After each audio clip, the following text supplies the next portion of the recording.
Hi everyone, this is Adam GESC and welcome to my first video for the potential Eurovision 2026 season. Yes, it is September and this is the time where any song released during this period onwards is eligible to compete in the Eurovision Song Contest. I originally had other plans when it came to making this kind of video, but since a specific piece of news regarding Ireland has been revealed, I have decided to make a more serious video about how I'm going to start off this Eurovision new year. Before I begin with this video, make sure you give it a like, subscribe to my channel, and leave a comment down below on your thoughts and any future topics you would like me to cover on this channel.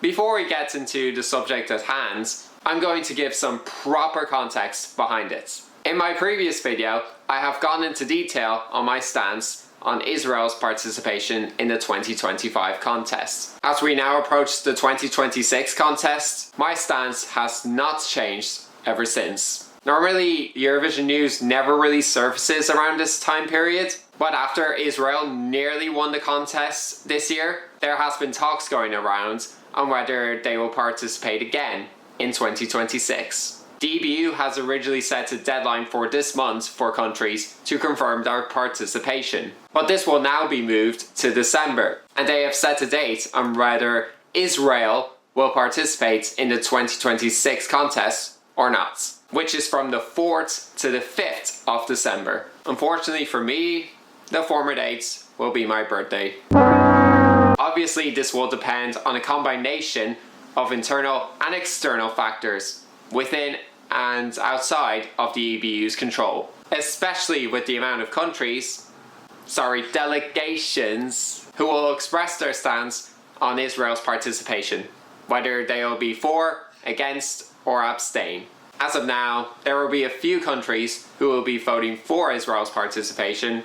Some others may abstain, but for Israel to be banned, the majority of the countries will have to vote against their participation. And that's where Ireland comes in, as our broadcaster RTE, despite formally stating that we will participate in the 2026 contest, have now stated that they will not take part if Israel is still in the contest, stating that RTE feels that Ireland's participation would be unconscionable given the ongoing and appalling loss of lives in Gaza. RTE is also deeply concerned about the targeted killing of journalists in Gaza, the denial of access to international journalists to the territory, and the plight of the remaining hostages. Of course, we are not the first country to do this, as the Slovenian broadcaster RTV SLO have also stated that they will withdraw if Israel still competes. Whilst other countries such as the Netherlands have also followed us on this stance. There has also been speculation that the likes of Spain and Iceland might do the same, but confirmation has yet to be revealed publicly. Even though Ireland hasn't been doing as well in the contest as of recent, obviously besides our 2 qualifications. I am so proud of RTE for taking this stance, as this is an ongoing issue that needs to be solved sooner rather than later if the contest wishes to remain in a stable position over the next couple of years. And even if the EBU still allows Israel to participate, it's still good enough for RTE to put pressure on the EBU to take action in this manner, as it is enough proof to showcase the world that we are standing on the right side of history when it comes to standing up for Palestine. For now, I'm going to move away from Eurovision for a bit to go into more depth on how the Irish support for Palestine is so deeply rooted into our culture, especially in today's society, which showcases why our likely withdrawal is an important risk to take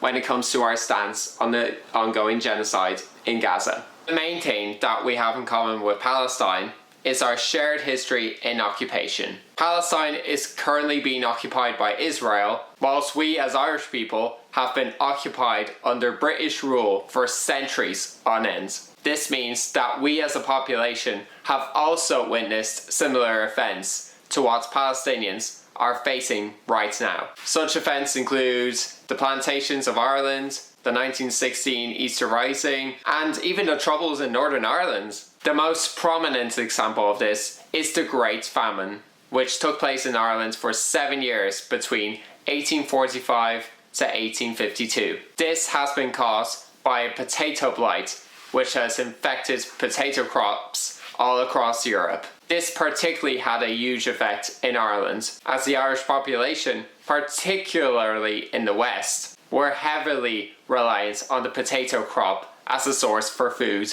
This in turn led to mass starvation across the entire population, as well as a recorded death toll of around 1 million people. What's made matters worse during this period is that the British government did absolutely nothing to help us in this crisis, given their policies of refusing to export food into Ireland.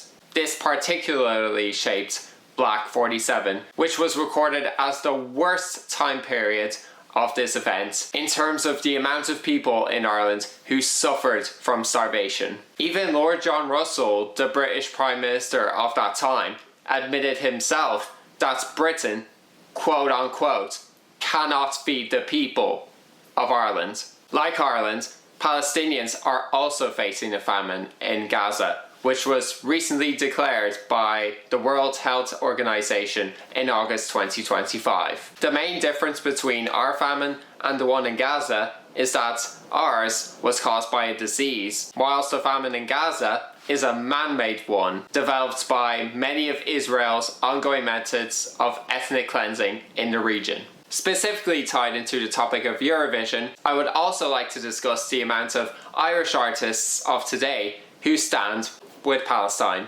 Kneecap is the most prevalent example of this, who are a rap group from Belfast, known for their blend in rapping in both English and the Irish language. And they typically speak about their general political stances in a lot of their music. One of the things they do when they perform in their concerts is that they take time to express their support towards Palestine and have established the ongoing Free Free Palestine chant that has been taken on board with many other artists. One of the first newsworthy instances of this came from their performing slot in Coachella in April 2025. Free, free! Palestine! Free, free! Palestine! Despite receiving controversy from pro-Israeli activists, and even causing Mo Farah to go under trial from the British government, it hasn't stopped them from doing the same in all of their concerts and other festivals, such as Glastonbury and Electric Picnic. And I forever admire them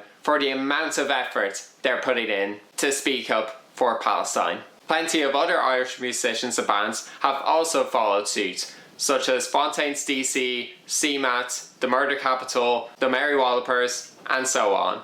The main reason why I brought this up is that due to the general support towards Palestine from Irish artists, many of these acts will most likely not even want to participate in Eurovision, with Israel still being included in the contest. And even though we still may pick up good quality songs and artists to submit to Eurovision, our best efforts to do well in Eurovision in a given year may not even be in the mix in the first place because of this. There is one other artist that I would like to discuss here, as this directly links with Eurovision in 2024. Since this is the first edition where Israel competed in the contest after the October 7th attacks and their genocide was publicly exposed, many of the participants from that year were openly expressing their support towards Palestine, which includes but not limited to Ali Alexander, Sylvester Belt, Marina Sati, Iolanda, and the winner of that year, Nemo. However, there was one other artist who were more open towards their support towards Palestine above any other act of that year, which is, to no one's surprise, Bambi Tug. They have openly expressed their stance on Israel's participation in an interview on The Late Late Show months before competing in the contest. So I stand with anyone doing the boycott.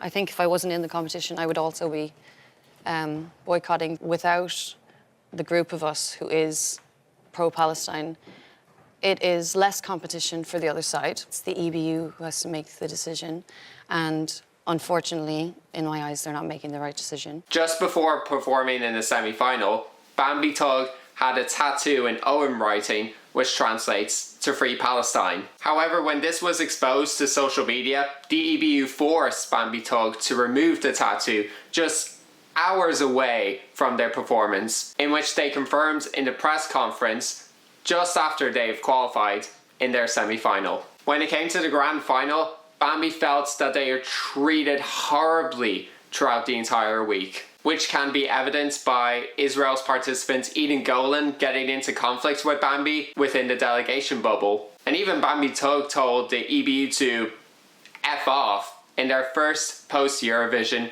interview. EBU is not what the Eurovision is. The EBU, I don't even care anymore. Them. Regardless of what they went through, Bambi revealed that they dedicated their grand final performance of Doomsday Blue to Palestine. And I honestly could not be more proud of them, giving us one of the most spectacularly filmed Eurovision performances of all time. Ever since competing in Eurovision, Bambi Tug continued to express their support towards Palestine in their concerts, most specifically when they are performing their cover of Zombie by the Cranberries. Another good reason why I brought Bambi Tug up in this video is because they recently stated that they will no longer perform Doomsday Blue until Israel is kicked out of Eurovision. Because of the state of the world, because of the state of that competition, I don't play that anymore. I'm boycotting that song. Just like that competition. As someone who discovered Bambi Tug through Eurovision, I completely respect their decision for it, as this is such an important issue within the contest that should be dealt with sooner rather than later. From exploring Ireland's relationship with Palestine from a historical perspective and the amount of effort our biggest artists are putting out to speak out for Palestine, I completely stand by RT's decision to pull out of Eurovision if Israel is still continuously allowed to compete in a foreseeable future. Even though I would expect other countries to do the same, I'm still not really hopeful if I would invest myself into following Eurovision as much starting from next year. The main reason why I decided to make this video is to give you viewers a heads up that I may or may not be releasing any more content depending on how Eurovision pulls off regarding this situation. Not just on Ireland's participation,